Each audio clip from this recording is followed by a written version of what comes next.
Bonjour et bienvenue dans cette vidéo. Si tu ne me connais pas encore, je m'appelle Jérémy, j'ai 29 ans et ça fait maintenant plus de 5 ans que je suis sur les marchés financiers. Le thème de la vidéo, c'est, comme tu l'as compris, 20 conseils pour bien débuter en bourse. Au cours de mon parcours, j'ai eu des hauts, j'ai également eu des bas, des échecs, et je vais également te les partager ou en parler dans cette vidéo. Pourquoi c'est important? Parce qu'on est maintenant fin 2023, on est bientôt en 2024 et il n'a jamais été aussi simple d'ouvrir un compte de trading. Le trading n'a jamais été aussi accessible. En quelques clics, tu peux maintenant, depuis chez toi, depuis n'importe où, ouvrir un compte et en quelques minutes, passer tes premiers ordres juste avec ta souris et ton ordinateur. Le fait que le trading n'ait jamais été aussi accessible, ça ne veut pas dire que c'est facile de gagner. Bien au contraire. Aujourd'hui, il y a encore une grande majorité de gens qui sont perdants sur les marchés financiers. Maintenant, t'inquiète pas, ça ne veut pas dire que c'est pas possible, j'en suis la preuve vivante. Maintenant, ça demande beaucoup de discipline, d'engagement et bien sûr de patience et de résilience. Dans cette vidéo, l'objectif, ça va être de te donner 20 conseils basés sur mes 5 ans d'expérience. J'ai concis ça en 20 principes et je pense que si tu les suis, tu seras sur la bonne voie pour bien débuter le trading et arriver à l'objectif que tu souhaites.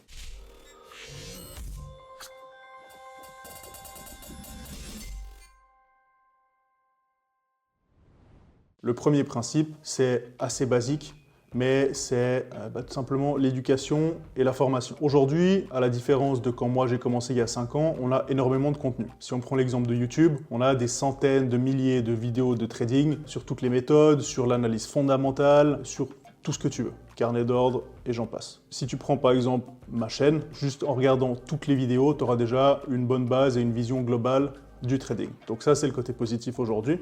Tu peux bien commencer gratuitement, mettons par exemple avec YouTube.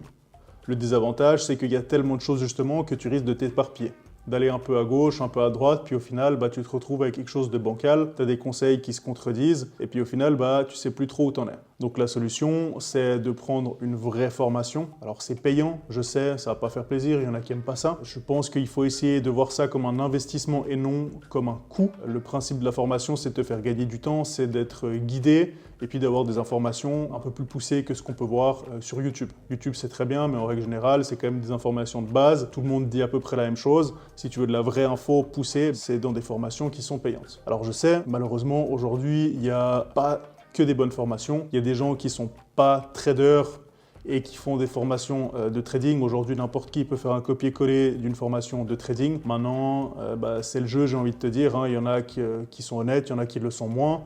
Maintenant, il faut tester des choses et il ne faut pas avoir peur, comme je le dis, de voir ça comme un investissement. En ce qui me concerne, je n'ai pas compté, mais j'ai au moins dépensé, je pense, ou investi plus que 3 ou 4 000 euros au minimum, en tout cas, dans de la formation. Certaines étaient bonnes, d'autres m'ont absolument rien appris et c'était juste une perte d'argent. Maintenant, comme je le dis, c'est comme ça, c'est le jeu. C'est pas facile de dissocier les vrais traders des mauvais. Si je pouvais te donner quelques astuces, la première, c'est que le vrai trader, il va non seulement te parler d'analyse technique, mais également d'analyse fondamentale, de psychologie du trading, et puis également de gestion du risque.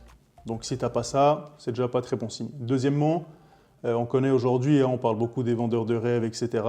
C'est un classique, mais ça marche encore apparemment. Si tu vois quelqu'un qui est dans des Lamborghini ou qui te fait croire qu'il gagne quasiment tout le temps ou qui te montre des énormes chiffres, des centaines de milliers de dollars par jour ou par semaine, c'est aussi un signal d'alarme. La réalité du trading, c'est pas ça. Et on aimerait bien, mais c'est pas toujours comme ça. On peut gagner de l'argent, mais c'est pas aussi simple qu'on veut te le faire croire. Donc c'est des gens qui ne sont pas traders, c'est des marketeurs. Donc attention à ça. Mais vraiment, je dis, il faut essayer de voir ça comme un investissement et pas comme un coût. Donc, formez-vous.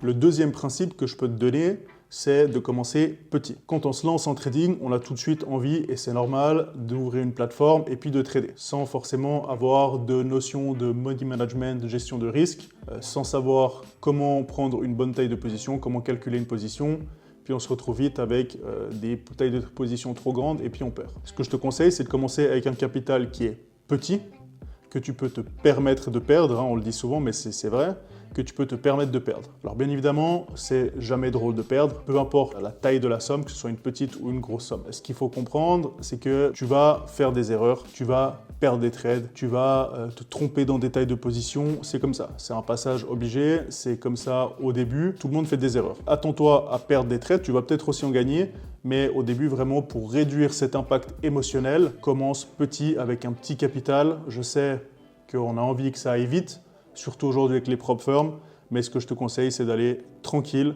et de prendre ou de choisir le bon chemin, le bon processus. Le troisième principe, j'en ai parlé un petit peu dans le numéro 2, c'est la gestion du risque. Qu'est-ce que ça veut dire avoir une bonne gestion du risque? Sur chaque trade, tu vas prendre une taille de position en fonction de ton capital qui, en cas de perte, ne va pas t'impacter ou très peu et ne va pas impacter ton capital en cas de perte successive. En ce qui me concerne, je risque maximum entre 0,5 et 1% de mon capital. Ça veut dire que sur un capital, par exemple, de 100 000 $, si je prends 1% de risque, ça va faire 1 000 $.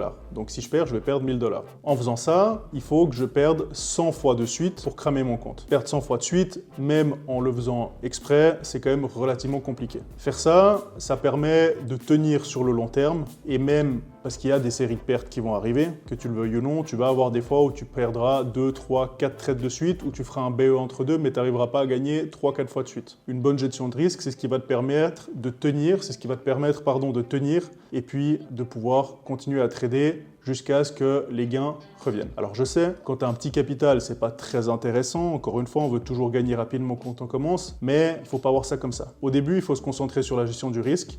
Et après, dans le temps, quand tu as un plus gros capital, ça devient plus intéressant. C'est clair que si tu as un capital de 100 $, risquer 1%, c'est pas très intéressant. Par contre, si tu as un capital de 500 ou 600 $, ce qui est aujourd'hui possible avec des prop firms, ça devient tout de suite plus intéressant. Pour l'instant, concentre-toi en tant que débutant sur la gestion du risque et avoir un plus gros capital, ça viendra plus tard.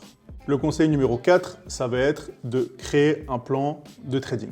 Alors bien évidemment, quand tu es débutant, tu ne sais pas trader, tu ne vas pas créer tout seul un plan de trading. Ce qu'on fait, c'est qu'on cherche, on découvre, on observe, on regarde plusieurs méthodes de trading, encore une fois, soit via du YouTube, soit via des programmes de trading qui peuvent être payants. On va prendre ou tester une ou plusieurs méthodes, alors ça va dépendre de toi, ça va dépendre de ton temps à disposition, ça va dépendre de ton aversion au risque. Est-ce que tu es plutôt quelqu'un qui est agressif ou agressif dans ton trading et puis qui veut vraiment y aller à fond, ou quelqu'un qui est plus tranquille et puis qui cherche vraiment des setups précis, pas besoin de trader beaucoup. Est-ce que tu as une bonne gestion au stress? Bref, tout ça, c'est des critères qui vont définir quelle méthode de trading tu vas choisir. Maintenant, encore une fois, en tant que débutant, tu ne peux pas savoir qu'est-ce qui est quoi, donc le seul moyen, c'est de tester et d'observer. Une fois que tu as trouvé quelque chose qui à peu près te convient, tout simplement, tu vas trader avec, tu vas t'entraîner. Au début en démo et après en réel, en ayant une bonne gestion du risque, comme j'ai parlé avant. Maintenant, ce que tu vas faire, ensuite, c'est, j'aime bien dire, tu vas t'approprier la méthode. C'est-à-dire que selon tes observations, selon ce que tu vas ressentir, tu vas ajouter des choses peut-être que tu auras découvertes ou supprimer des éléments, tu vas ajouter des filtres sur ta méthode qui au final te ressemblera et que tu auras fait entre guillemets sur mesure pour toi. Bien évidemment, ça prend du temps et la condition sine qua non pour que ça marche, c'est que tu respectes le conseil numéro 5 que je vais te donner maintenant. Le 5e principe, ça va être tiens un journal de trading et tu dois y noter ton résultat, ton analyse, pourquoi tu es rentré en position. Tu dois noter également la date, tu peux mettre un screenshot, il y a plein de choses, tu peux mettre ton état mental, peu importe. Mais tu dois traquer tes performances. Pourquoi je dis ça? Alors je veux pas être le prof qu'on avait à l'école qui nous forçait à faire quelque chose de chiant en nous disant que tout simplement c'est important. Mais comment est-ce que tu veux t'améliorer en trading, avancer, progresser, faire plus de résultats? Si tu notes pas ta progression, tes résultats, tu notes pas ou tu sais pas déceler tes points forts et tes points faibles, tu sais pas sur quoi t'appuyer et quoi corriger, tout simplement parce que tu n'as aucune observation. C'est le seul moyen, le journal de trading, c'est le seul moyen de s'améliorer et de traquer ses performances. Donc, et un journal de trading, si tu ne sais pas par où commencer, je te mets le mien en description, tu peux le télécharger gratuitement et le prendre comme exemple. Le 6e conseil que je peux te donner, c'est mets toujours des stop loss. Alors, qu'est-ce qu'un stop loss?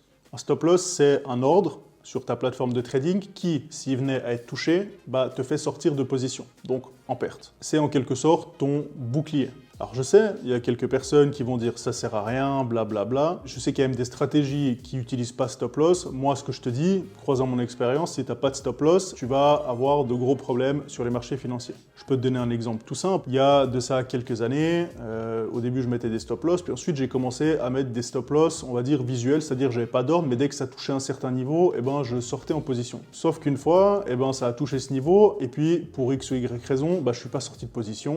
J'ai fait le truc classique de me dire c'est bon, ça va remonter, c'est déjà beaucoup descendu.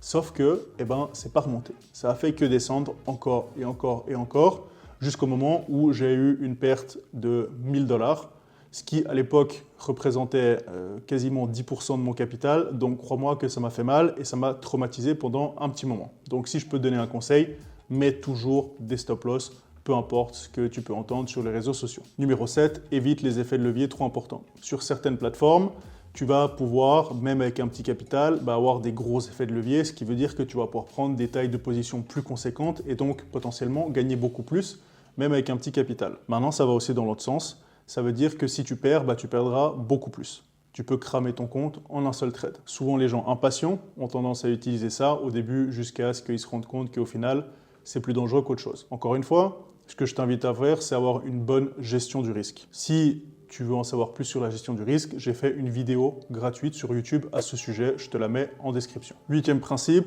c'est de diversifier un petit peu son portefeuille ou les actifs qu'on trade. Tu as sûrement déjà entendu l'adage, ne pas mettre tous ses œufs dans le même panier en investissement long terme. Ça existe aussi un petit peu différemment en trading. Alors, il y a deux écoles. Il y a ceux qui se spécialisent uniquement dans un domaine, c'est souvent le cas par exemple pour le gold. On a des traders qui font que du gold, d'autres qui font que des matières premières comme du pétrole ou que des indices. En ce qui me concerne, je préfère, en tout cas c'est ce que je conseille aux débutants au début, c'est de se diversifier au maximum, de toucher un peu aux actions, de toucher un peu au forex, de toucher aux indices, pour voir un petit peu ce qui nous convient le mieux.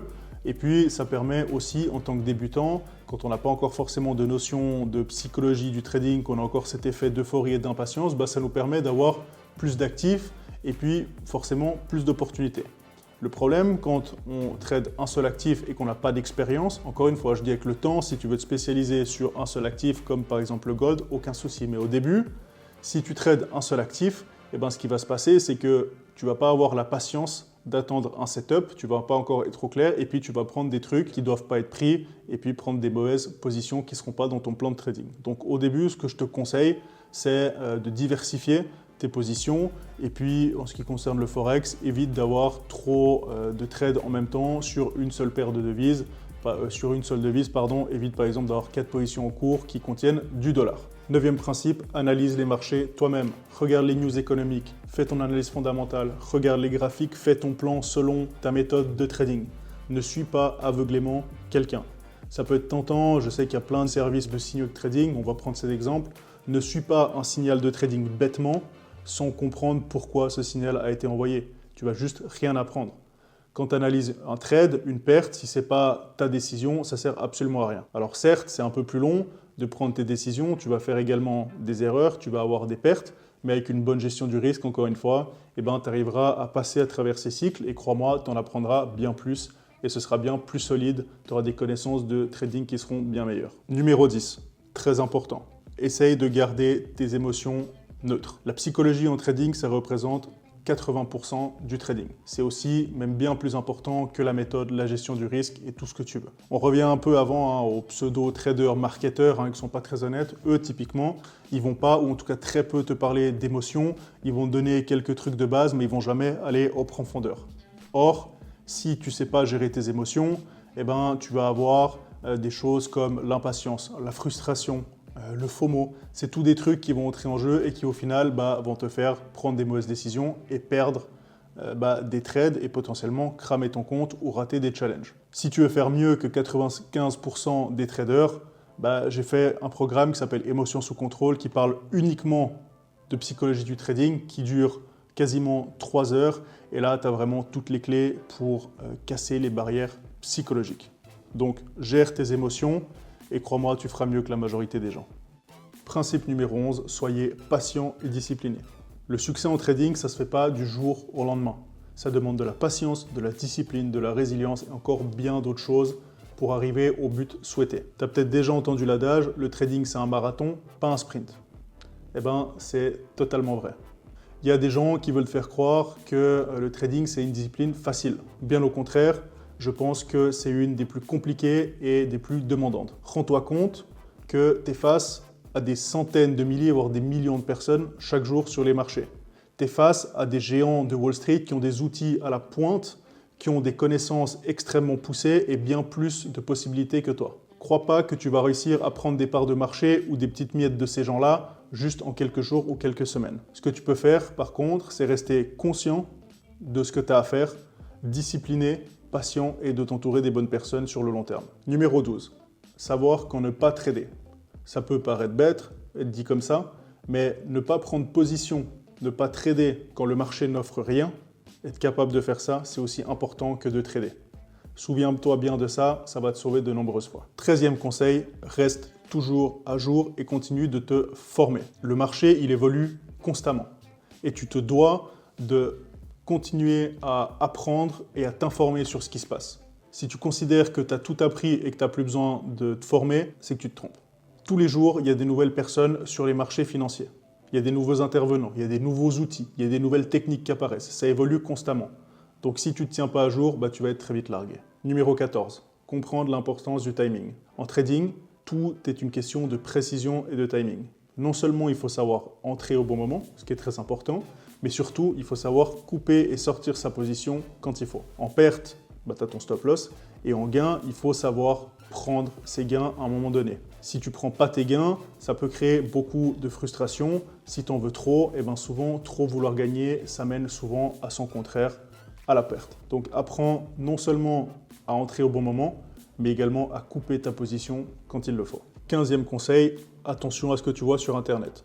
Que ce soit sur les réseaux sociaux, sur YouTube, peu importe, on voit énormément de choses. Certains conseils sont très bons, d'autres un petit peu moins. Ce que je t'invite à faire, c'est de prendre tout ce que tu lis ou tu vois avec des pincettes, de tester, de vérifier l'information et de voir par toi-même si c'est vrai ou c'est faux, en tout cas ne rien croire sur parole. 16e conseil, trade en mode démo à tes débuts.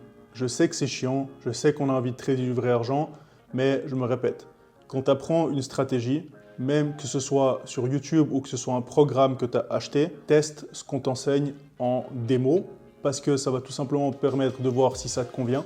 Ça va te permettre de voir si ça marche sur le long terme. Bien évidemment, ce n'est pas en 2 trades qu'on fait ça, mais c'est sur un plus gros échantillon. Et puis, surtout, il n'y aura pas d'impact. Pas d'impact financier parce que si tu testes en réel et puis que tu perds, tu vas vite être dégoûté et puis démoralisé du trading. Donc trade en démo au début, je sais que c'est chiant mais c'est un passage obligé. On avance gentiment dans notre liste. Numéro 17, prenez des pertes comme des leçons. Personne n'aime perdre. Perdre c'est chiant, c'est pas cool. Et aujourd'hui, il y a des gens qui te font croire qu'ils perdent jamais ou en tout cas très peu. Alors bien évidemment, en voyant ça, on peut être frustré ou on peut se demander ce qu'on fait faux. La réalité, c'est pas ça. La réalité, c'est que même les meilleurs traders de cette planète prennent des pertes. Certains plus, certains moins, ça dépend de la stratégie, mais tout le monde perd. Ce que tu peux faire, tu ne peux pas éviter de perdre, par contre, tu peux essayer de prendre les pertes comme des leçons et de non seulement, de ne pas voir uniquement le négatif d'une perte, mais également essayer d'en tirer le positif et d'apprendre un maximum. Les pertes font partie du trading, accepte-les et puis ça ira mieux. Numéro 18, ne laisse pas le trading contrôler ta vie. Un bon équilibre entre travail, loisirs et vie personnelle est essentiel pour réussir dans ce domaine. Ça veut dire bien dormir, bien manger, faire du sport, bref, un équilibre global. Ça peut paraître bateau, mais comme je l'ai dit, le trading, c'est un sport de haut niveau. Tu es en compétition avec les plus grosses pointures de ce monde qu'on peut voir dans le domaine de la finance. Si tu veux réussir à rivaliser avec eux, tu dois être au top de ta forme, tu dois être la meilleure version de toi-même. On arrive bientôt au bout, il en reste 2. On commence par le principe numéro 19 qui est très important, c'est rester humble. Je vois énormément de gens autour de moi, de traders, qui, quand ils commencent à gagner 2-3 trades, vont avoir un biais et puis ils vont se croire que parce qu'ils ont gagné les derniers trades, forcément ils vont gagner le prochain, que c'est devenu facile, qu'ils ont trouvé le truc. Et là, ils commencent un petit peu à dévier de leur plan, ils prennent un trade qui n'est pas terrible, un deuxième, et ils se retrouvent dans une spirale où ils vont commencer à perdre tout ce qu'ils ont gagné, voire plus. Ils ont ensuite ce cycle de montagne russe émotionnelle qui n'est pas toujours très agréable ou même pas agréable du tout. Donc reste toujours très humble parce que sinon le marché va très vite te remettre à ta place. Dernier conseil, quelque chose qui est très souvent oublié, regardez également l'analyse fondamentale. L'analyse technique c'est bien pour timer le marché, mais ce qui fait réellement bouger les choses, c'est le fondamental, c'est les données économiques. Alors je ne dis pas que tu dois être le plus gros expert en analyse de données, mais avoir des notions de base comme comprendre comment fonctionne une économie, avoir des notions de qu'est-ce que risk on, risk off, qu'est-ce qu'un sentiment de marché, avoir une vision globale du fonctionnement et de l'état santé d'un pays ou bien d'une devise en particulier, c'est important. Et quand c'est couplé avec une bonne analyse technique, c'est des outils qui sont très puissants ensemble et qui donnent des bons résultats. Voilà, c'est déjà la fin de ces 20 conseils, de ces 20 principes que j'ai mis en place sur mes 5 années d'expérience. J'espère que ça t'a plu, que tu as appris quelque chose. Si tu alignes tous ces principes, tu les gardes en tête et que tu les appliques, tu mettras déjà beaucoup plus de chances de ton côté pour réussir dans ce domaine qui est tellement exigeant mais passionnant. Comme d'habitude, si tu as aimé la vidéo, n'oublie pas de t'abonner à la chaîne, de mettre un commentaire, dis-moi ce que tu en as pensé. S'il y a d'autres choses qui te paraissent importantes pour débuter en trading.